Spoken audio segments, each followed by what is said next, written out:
Good morning, Sergeant Major. Good morning. Could you please introduce yourself? I am Denise McFarlane. I was born and raised on the beautiful island of Jamaica, and I wear the rank of Command Sergeant Major in the United States Army. Awesome sauce. So, a disclaimer: the reason why I wanted to have this conversation series, is because throughout my career, I haven't had the most success or most luck with trying to resolve issues in my either chain of command or my work environment. And I tend to be self-inward and not have the ability to seek out guidance or have those conversations. And recently I just went through severe adversity, which lasted 7 months, and it caused me to do a real hard look at myself and also the way I communicate, how I present myself to the world, and also the awakening of that something has to get better. So that's why I wanted to have this conversation. Okay. So I really appreciate you for coming and sharing the dialogue.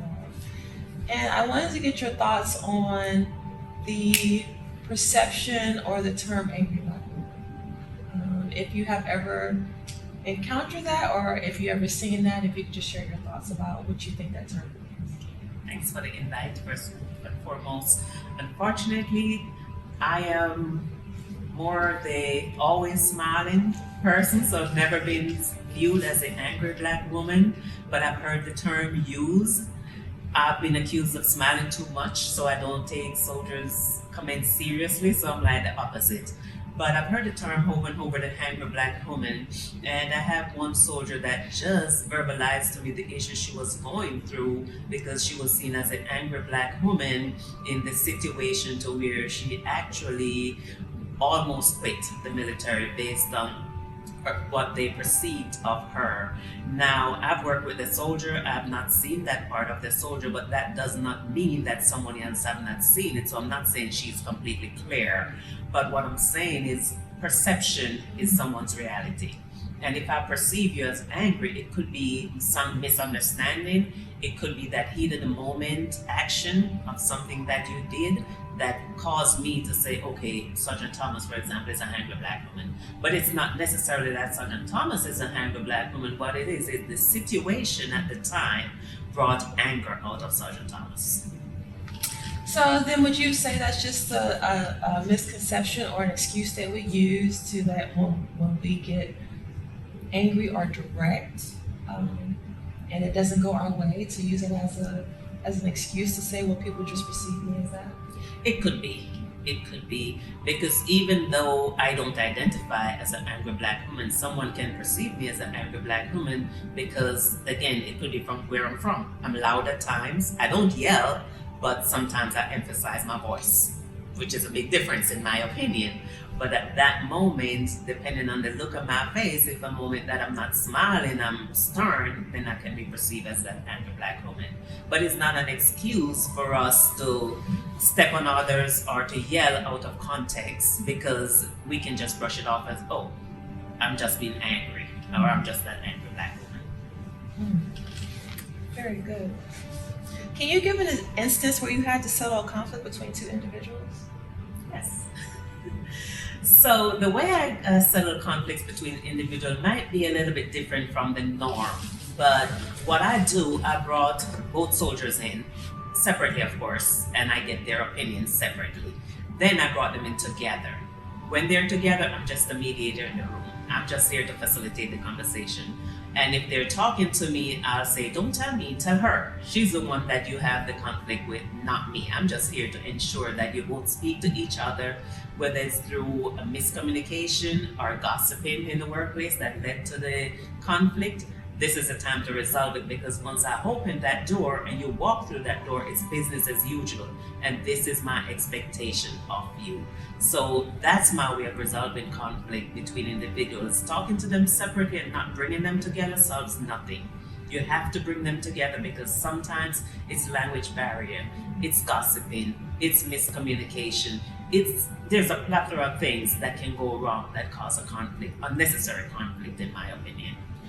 What is your belief system about those individuals who go off gossip and not facts? Okay, so for me, if you hear, I tell my soldiers, if you heard something about me and you care to know the truth, come to me. If you don't care, then keep talking. But you're not going to know the truth until you come to me and I'll tell you exactly what happened. So if I heard that some first class Thomas said, Bishop McFarland is a angry black woman, you best believe I'm coming to you. I'm coming to you because I want to know what's your opinion, what caused you to say that. And then I can explain myself to you. If it's something that you heard that I said, if I said it, I'm going to tell you, yes, I say it, and I'm going to say why I say it. And my expectation is that we step away with a common understanding and, again, resolve what the issue is at that point. So if someone who is not assertive or direct, what guidance would you give them to be able to resolve that? They heard something and now they need to confront the situation to ensure that it's just gossip. Perfect question, because I was that person that was not assertive, not direct. I am that one that, oh, if that's what they see, and if that's what they feel of me, then that's their problem. But as I go up in the rank and I have to resolve this situation with the soldiers, then I have to start speaking for self. So I have to get to the point sometime if I hear something and it's where it's going to be detrimental to the organization, then I go to the person and I say, okay, this is what I heard. What is going on? How did you get to that point? Did you like a light bulb went off? Did you journal? Did you have conversations with people? How did you get to the point where you were able to say, okay, I need to take a look at myself to be able to have those uncomfortable conversations? Through mentorship. So the one thing that really great for my career, I had mentors from the beginning. Mentors that at first I was afraid to talk to because I heard so many things about them, great things of course, but just scared to go forward and speak. And then once we became mentors, I'll call them. Every time something happened, I'll call, okay, what would you do? What did you do? And then they'll give me their feedback and they'll tell me, well, you need to knock on that door. You need to have that conversation. And I might not have it the same day, but I'll think about it. And the more I think about it, the more it bothers me. So I'll knock on that door and I'll have that conversation. So when it comes to mentor and mentorship, is it the mentee's responsibility or the mentors to maintain or stabilize that relationship? Both. And I say both because I mentor a lot of soldiers and a lot of soldiers ask to be mentored. But the one thing I tell them, if I give you an assignment and you do not complete it, I am not going to keep coming to you. So it's a two-way street. I expect you to speak to me just as I expect you to reach out, just as I reach out to you. And so one thing I do ever so often on ACT, I'll go on there and I look at the mentees that I haven't talked to in a while and I'll send them an email. And hey, how are you doing? What's going on? Last time we spoke, A, B, C, D. Or what happened since our last conversation? What have you done? So it's a two-way street. It's not sit back to say, oh, she's my mentor and she hasn't reached out to me. We want to be asked how we're doing too. It's okay with that. So just as we ask, how are you doing? Then what are you doing? The mentee needs to say, okay, this is where I'm at. And we have some that's really good at it. Okay, it's my major, since we last spoke, this is what I did, finished my degree, and that's awesome. And now, okay, now that you finished this degree, I need you to do this. So it's really a two-way conversation. And is a mentor relationship long-term, short-term, or can it just be like a quick on-the-spot, like maybe 2-week conversation or plan of action? So it starts with a quick on-the-spot. And then it depends on where it goes from there. But for me, mentorship is long-term. I have retirees still mentoring me, which is great because now I can see it from a civilian perspective, so to speak, and from when they were on active duty. So then you build up this friendship. So once they get out of the uniform, you still have this mentorship friendship. So it kind of takes another turn to now it's more a friendship versus a mentorship relationship, but it goes both ways. And for me, I'll say long term.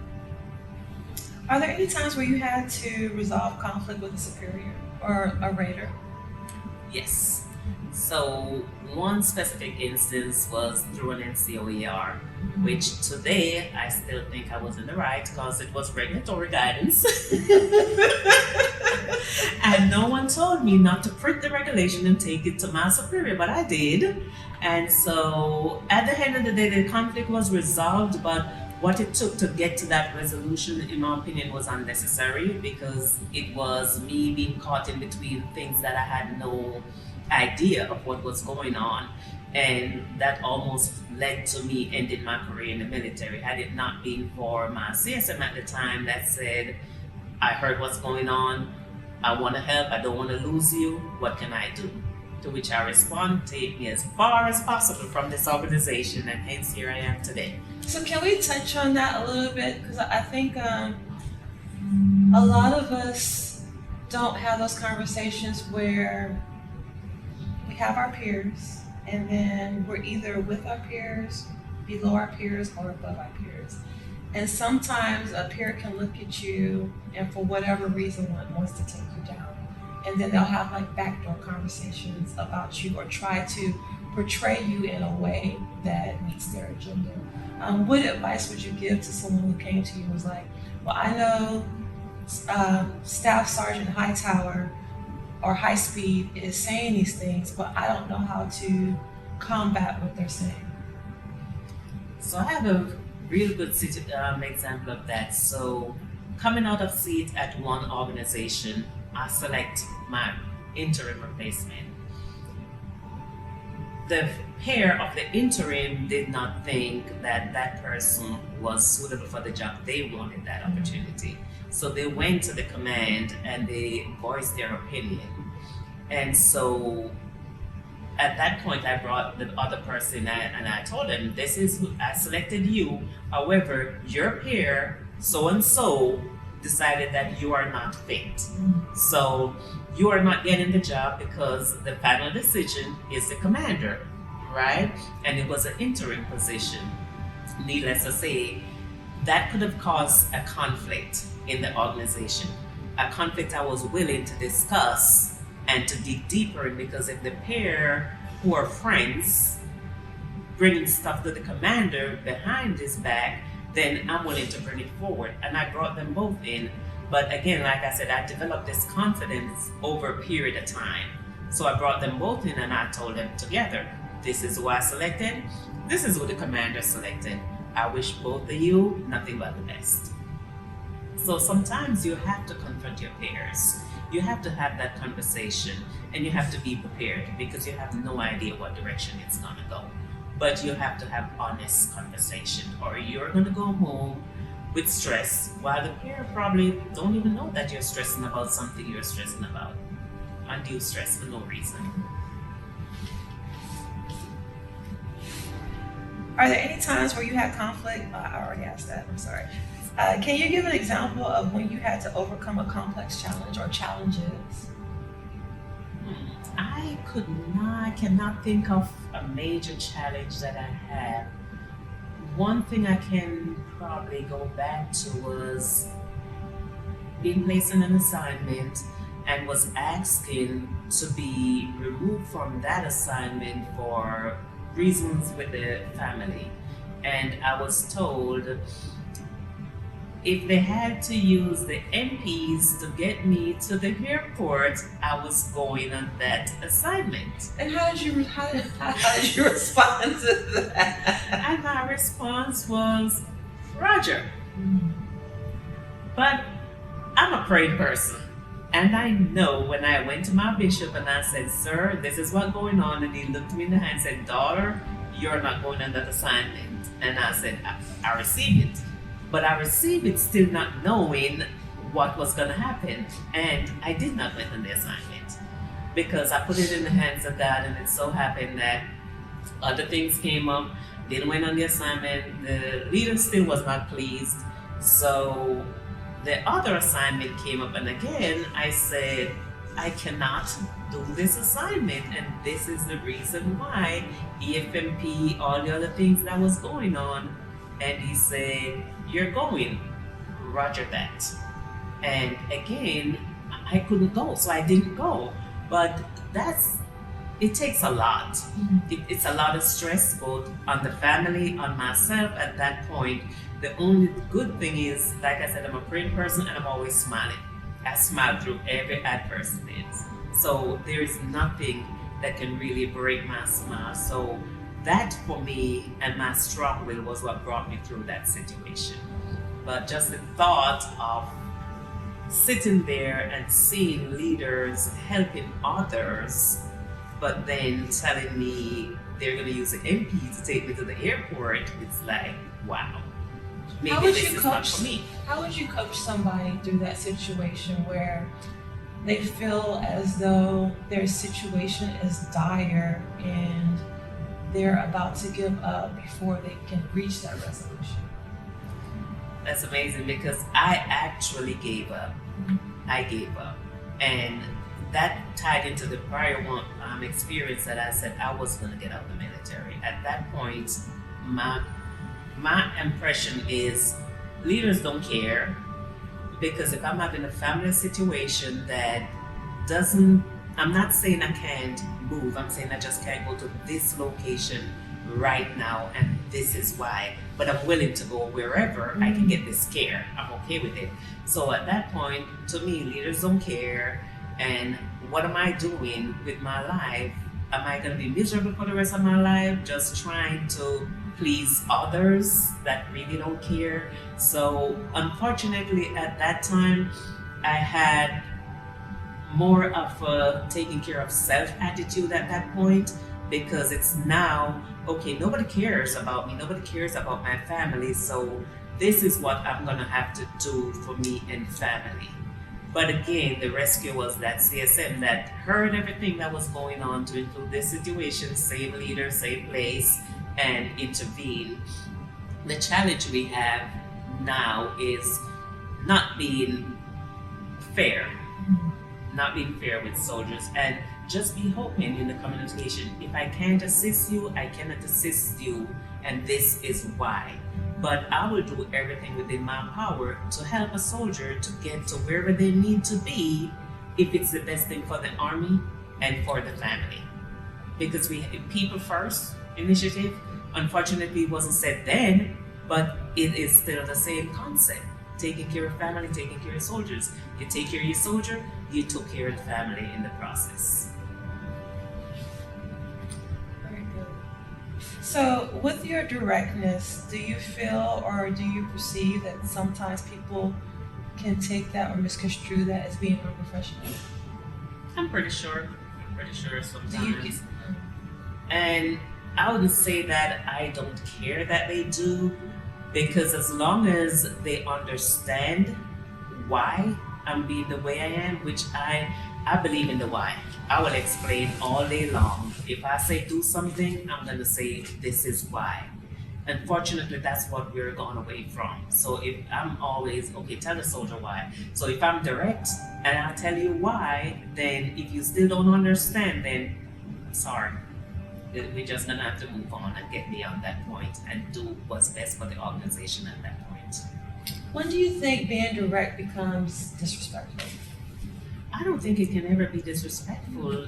It can be perceived as disrespectful unless that person is just genuinely disrespectful, like someone who's always being disrespectful. But if, in my case, if I'm being direct, I'm not being disrespectful. I'm just saying, okay, some first last Thomas, this is what you did. This is the reason why I think you shouldn't have done it. This is another way that you could have done it. So I addressed the situation, I told you what you did wrong, and I told you how you could fix it in the future. So I don't see being direct like that as being disrespectful. Again, that's my opinion. Can you please explain your philosophy of the true freedom that you have when in regards to being very happy, speaking about God? Because I know a lot of us, we don't talk about our faith and how our faith helps get us through, especially in that situation where you knew you weren't going because you talked to your bishop and you knew you believed. Can you share how you got to the point where you were okay with saying God out loud? So that took a little while because, as you know, in the military, they tell you the things you cannot or should not discuss.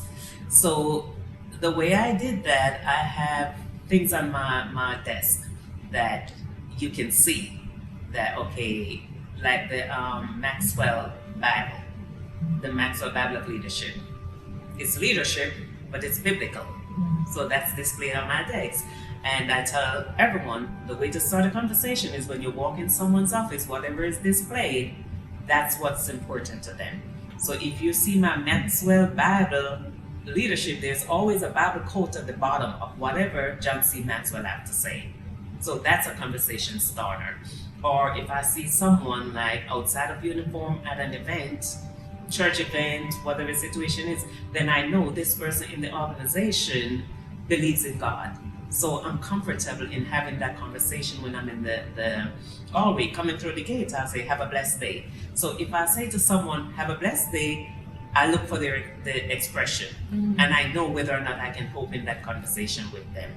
And it took a while, but after getting comfortable knowing that God will open that way. If I need to have that conversation, He's going to show me something that led me to start that conversation with that individual. Or that individual going to say, have a blessed day. And that tells me I can start that conversation. So for me, I strongly believe in God.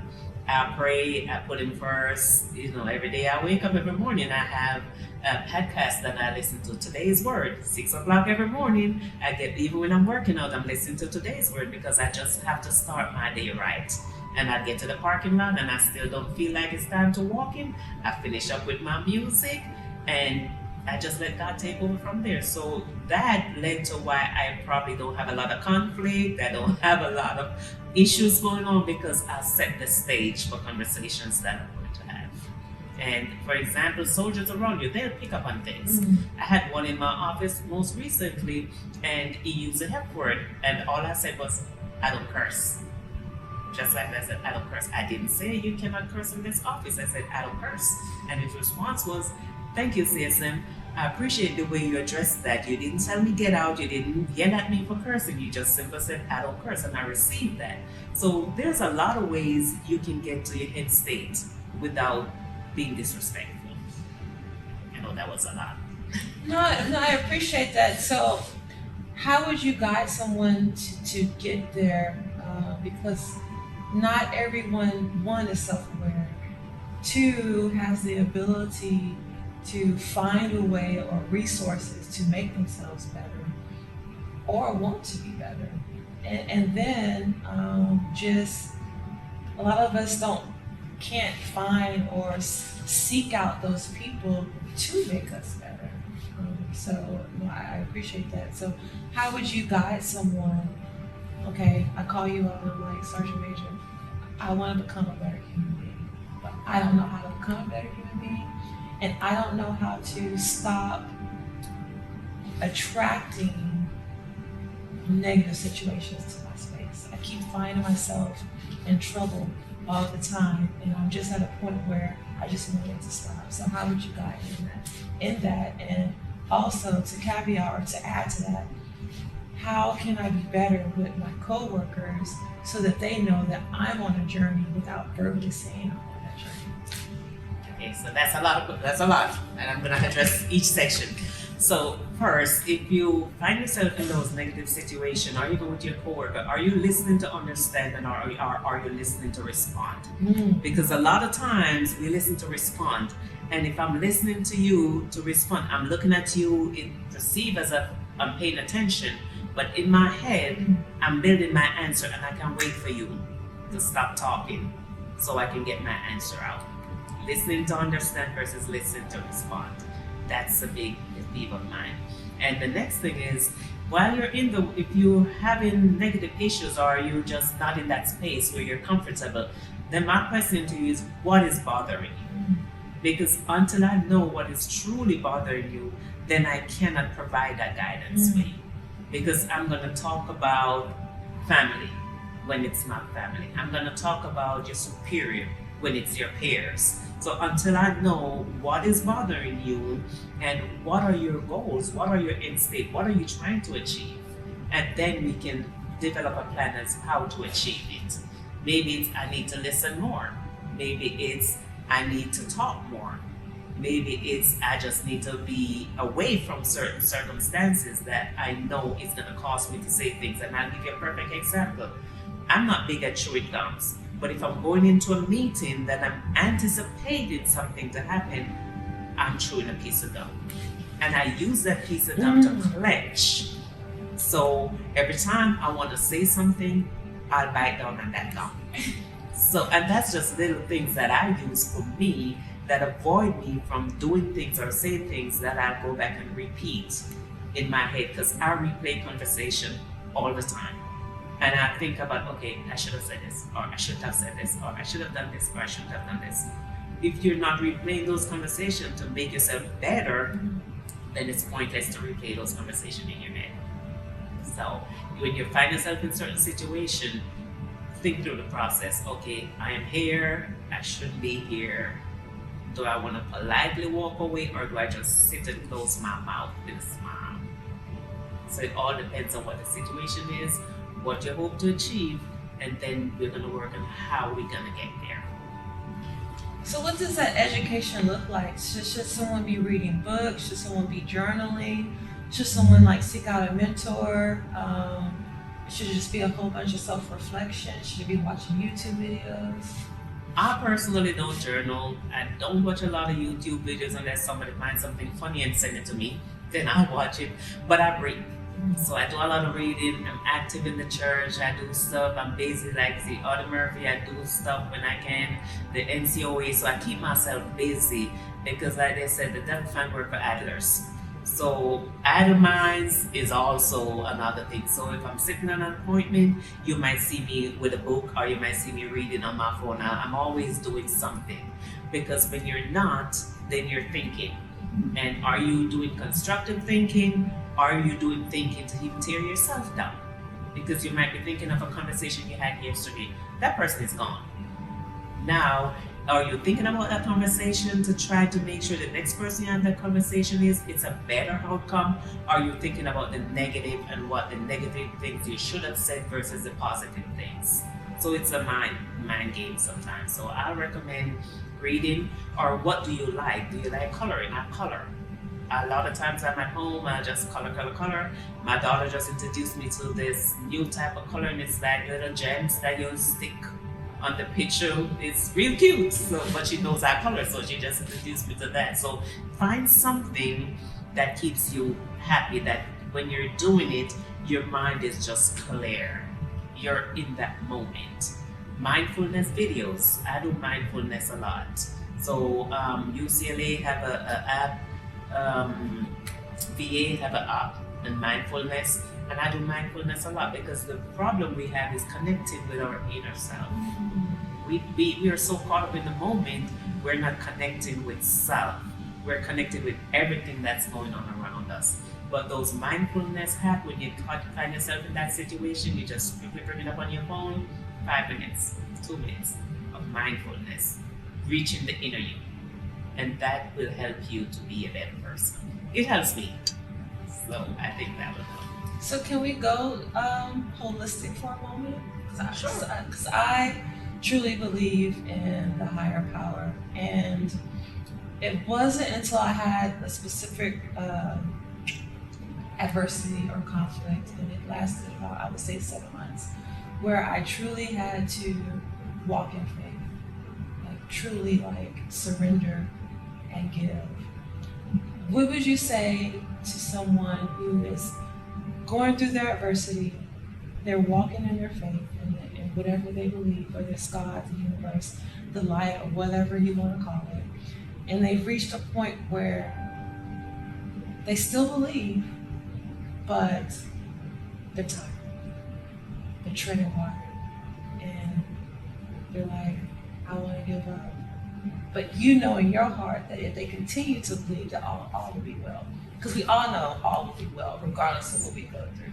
So what would that conversation be like if I came to you and I'm treading water, but I'm just so tired, I just want to give up? Do you really believe? So when we pray and we say, Lord, I surrender, I give it all to you, do you really surrender? Do you really give it all to Him?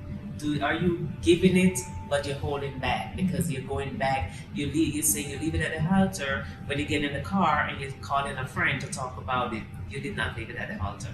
Because if you leave it at the altar, wherever the altar is, in your closet, prayer closet, whatever, when you leave it there, leave it there. Because if you continue to, okay, I'm so tired, I'm so stressed out, this is still going on, I'm praying, and you're praying, but are you believing that it's really gonna happen, that you're really gonna get that outcome? And when you pray, do you stop to listen? What do you mean by that? Just like we listen to people when they're talking, you listen. God will tell you what He wants you to hear. And I'll give you an example. I joined a church and I prayed about, God, where do you want me to be in this church? And He said, I want you to be a greeter. And I got to church the next Sunday morning all excited. Oh, I want to be an usher. Listen now, He said greeter. I've never heard of a greeter. So I translate that to be usher. So I got to church, God put me in a position, I want to be an usher, and I signed up for the usher ministry, and I'm working in usher ministry. Got back in my little prayer closet, I said greeter, so now you're going to be an usher and a greeter because you did not listen. So needless to say, I served that ministry as an usher and a greeter. 2 Sundays I'm an usher, then some other Sundays I'm a greeter. So we have to listen. And when we listen and we're not clear, because I did not see clarity. I ran with the notion of usher because that's what I knew. Greeter was new to me. I've never heard of a greeter ministry. So I failed to see clarity. And sometimes that's where our issue is. We pray, we get the answer, and we walk away with, oh, we're going to do this, but there's no clarity. And if we said, okay, God, I heard you, but I'm not sure what you're saying. I'm not understanding. I need confirmation. Send someone or something that's going to confirm what you're telling me, and you will get that confirmation. So we can use that when we try to resolve our adversity and conflict resolution, is just to get clarity. So what does clarity look like when you're in the midst of your conflict? So if you're in the midst of your conflict, you got to think, you're not thinking straight. So you have to learn to control your mind, you have to learn to control your emotion. So, and I say that I can be in the big, I want to say conflict, and I'll give you an example after I finish answering your question. So in that moment, you have to be able to do self-control. Because if you cannot self-control, everything is racing. Your mind racing, heart beating, and your emotion is just haywire. So at that point, you have to exercise self-control. Okay, breathe, which is the first thing we tell you. Deep breath, breathe, calm yourself down, and think.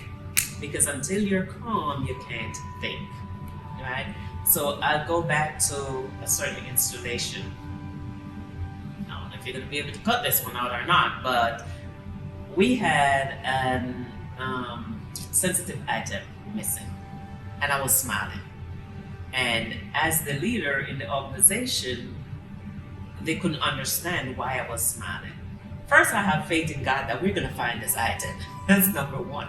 I know we're going to find it. It's just a matter of time. And if we follow the process, we're going to get led straight to it. So I was comfortable. I was accused of not caring because I'm always smiling. And so it got to the point where I said, regardless of the outcome, I'm not going to lose my smile. But this is what I know is going to happen. And did we find it? We did. Took a few days, but we found it.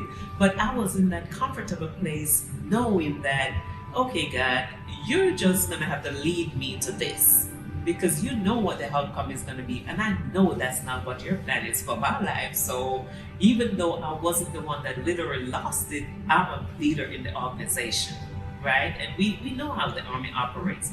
I have to stand to and say, okay, why I allow my soldier to lose that item, right?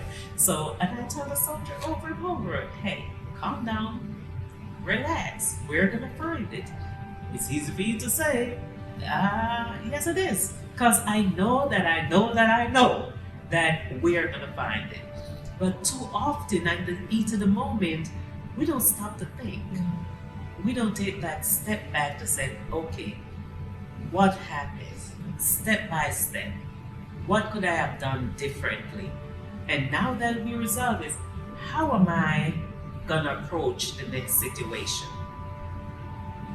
It's a difficult road. Conflict is always gonna be in the organization. Lucky for me, I don't have a lot of conflicts. But I think it's mostly to my personality.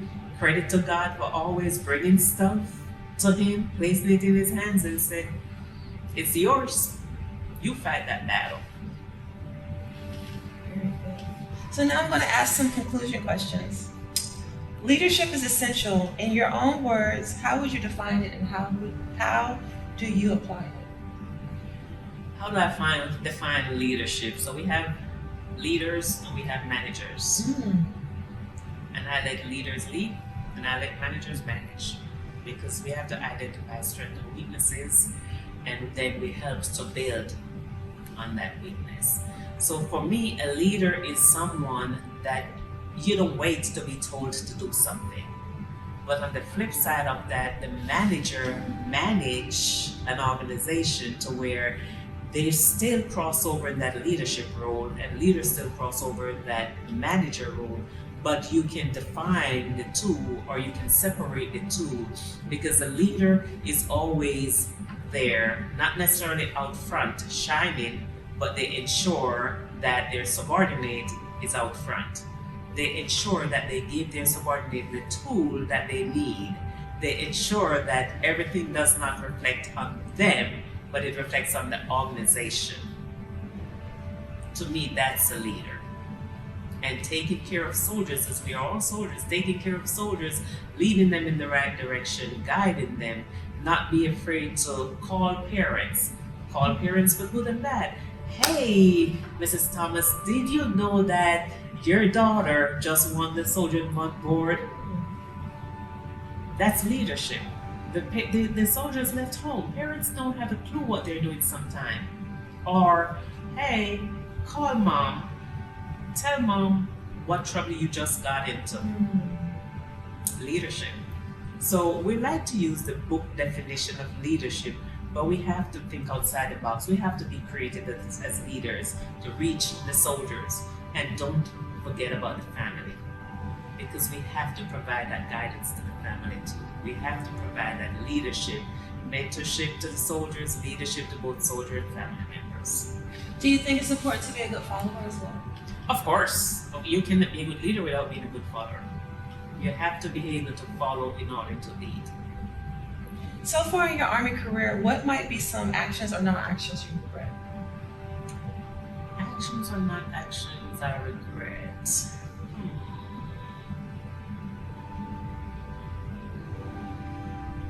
Or is there anything on your bucket list, or anything that you haven't accomplished that you wish you would accomplish? I actually have one that I regret. And it wasn't until it was brought to my attention a few months ago that I realized, ouch, I did that wrong. So I'm in the business of taking care of soldiers. And so when I was leaving a particular organization, I knew that these soldiers was not going to get the leadership that they need. So in my mind, taking care of those soldiers, I ensured that they were out of the organization before I left. But that was a bad call. At that time, I didn't see it as a bad call. I saw that as taking care of these soldiers. Well, they were great leaders. And so I took away the great leaders from the organization, and the juniors suffered a little bit. That was a bad call. And it's not until one of those leaders a few months ago said, hey, Sergeant Major, do you think that when you move us out of the organization, that's why so-and-so had to struggle so much? And I had to stop and think about it. You're right. So sometimes as leaders, we're taking care of some, but it's to the detriment of others. And that's one thing I regret doing. I was happy that I got them out of the organization, but it hurts to know that others suffer from removing them from that organization. If I could go back, I would probably stay longer in the organization. I'll still get them out, but I'll stay longer to develop the others. Thank you for sharing that. If you were to create a mantra, what would that mantra be, and why? I have to reflect back on that book, Leaders Eat Last. My son is saying yes. Leaders Eat Last. And sometimes as leaders, we want to be seen. We want the world to know, oh, I am Sir Major McFarlane. But if you think back to how I introduced myself, my rank is last. Because I'm a mother, I'm a wife, I'm a soldier, I'm everything, and I wear this rank. I wear the rank with pride, but I know that I'm going to take this rank off one day. So that's why my rank comes last. And I asked a group of soldiers one day, if I want to ride to the commissary, will you take me? And everybody had their hands up. Yes, I was first sergeant. Yes, first sergeant, I'll take you. Okay. If Denise want to ride to the commissary, how many of you will take me? And a few hands went up. And I said, that's my problem right there. I don't want you to take First Sergeant McFarlane to the commissary. I want you to take Denise to the commissary. Because when Denise is out of the uniform, I'm still who I am. Don't do the things you do because of the rank I wear. Do what you do because of the person. And often you'll find yourself in a situation where you're correcting a soldier and they look up at your rank and then they react to the rank. And I said, no, sit down. Let's talk. Because you react to my rank and I need you to react to me as a person. You have no choice but to respect the rank, but I need you to respect the person wearing the rank. And until we get to that level where we communicate with the soldiers that, yes, they probably teach you to respect rank, but I need you to learn to respect individuals, not just the rank. That will solve a lot of the issues that we have going on in today's army. So, I mean, I think that goes back to that some people lead and then some people are authoritative figures where they just push out orders, which then conditions soldiers coming up to only do what you say and not go outside of that or be an outlier to where they're just a truly good human being. What advice would you give to someone who wants to truly be a good human being in this uniform, but they feel lonely because they are not part of the norm or the social group? Speak up. Speak up. And sometimes you have to embed yourself into the group. Because if you are not speaking their language, they're not going to readily pull you in.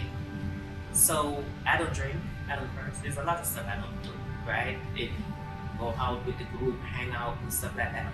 But that's not going to prevent me from sitting in that group, from sitting at that table, because I've learned long ago, if you're not at the table, you're on the table. You're the menu. So you have to sit at that table. Can you elaborate? To avoid being the menu. Can you elaborate on that? Sure. So if there's a discussion that's going on about, say for example, a section you work in, and then we have, say, 5 NCOs in that section, and now we have to go down to 4.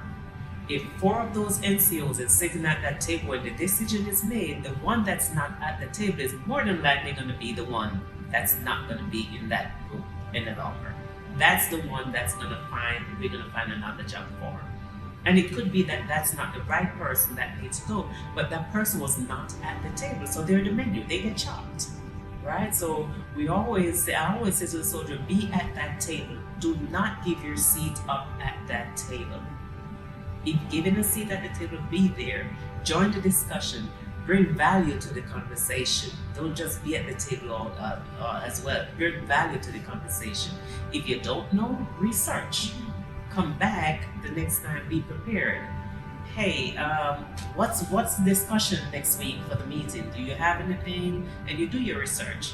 And you come and you bring value added conversation. Because other than that, you are just another person sitting at the table. So you're keeping your seat, but you're just keeping it moved. That's good. I never heard that before. I'm gonna keep that in my little toolbox when I talk to soldiers. That's right. And what would be one of your most significant lessons learned that you in your career that you could share? One of my most significant lessons learned is to realize that you can learn from junior soldiers. You can learn from junior soldiers, and junior soldiers have a lot to say. We just have to listen. So I have several examples. One, I had a soldier. He was a specialist at the time. I was a sergeant first class, and I kept saying, "Hey, go to school, go to school, go to school." At that time, I need 2 classes to finish my master's, and I paused.